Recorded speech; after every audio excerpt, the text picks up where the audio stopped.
Thanks to Sync family. We are back here with Yanatha. Yes. Yanatha, I love the shirt. Thank I you. love it. Let's talk about Negmawan. You're welcome. Negmawan. Yes. I remember taking a picture with him. For those who do not know what he is symbolic of, what is the symbolism behind Negmawan?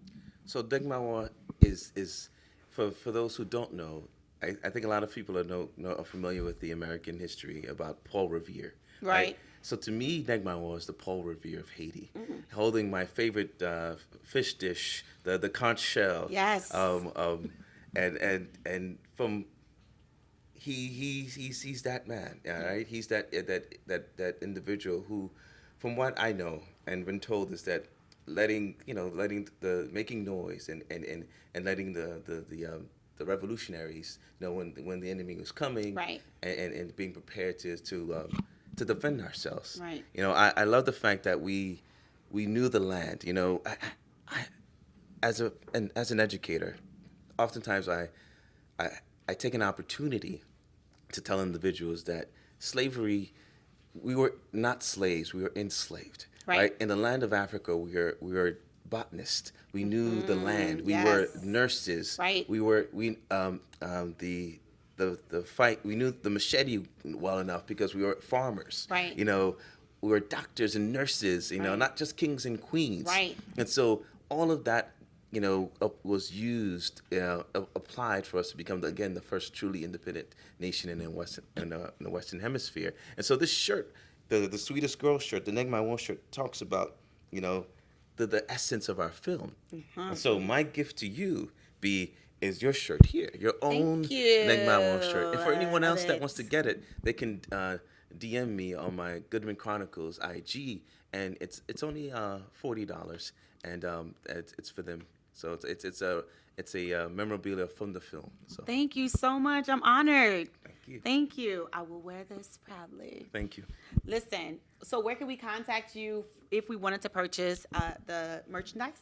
So if you wanted to contact me, feel free to reach me at my website at www.yanatha.com or www.yanatha.com or on IG at Goodman Chronicles.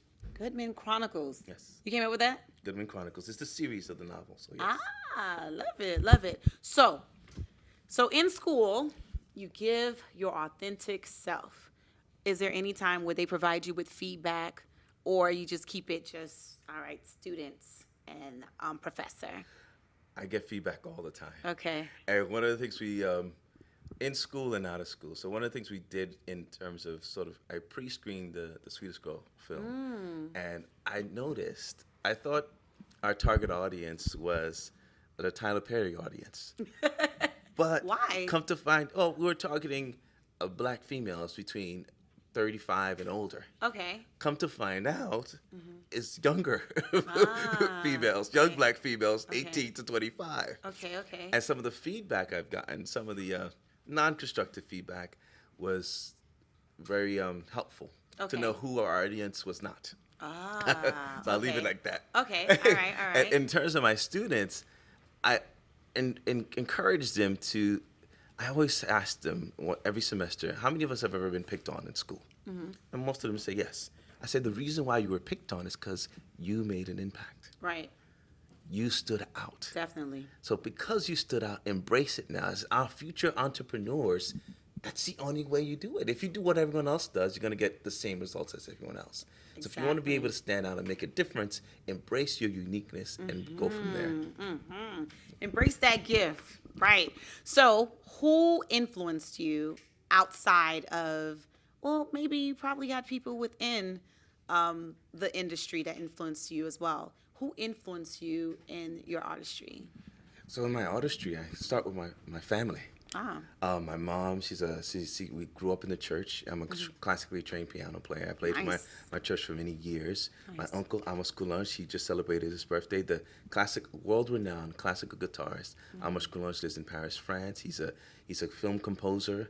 My late godfather, Daniel Coulange, I did a duet, an unforgettable duet, where his old music from back in the 80s, he died of HIV/AIDS when I was only 11. and I found some old music and re-released it. The songs like Nimikitba and things like that, and I played along with him. So it's family, you know. In terms of the industry, in the film industry, I'm a big fan of writers, because writers, we get to we get to tell the story, Right. you know, in a different way. Right. And so some of the writers that I pay attention to are very, like Spike Lee when he does his writing. I pay attention to Stan Lee, comic book writer. It's so much more. Gotcha. Thanks for saying family. We're excited. Yanatha is in the building. We'll be right back.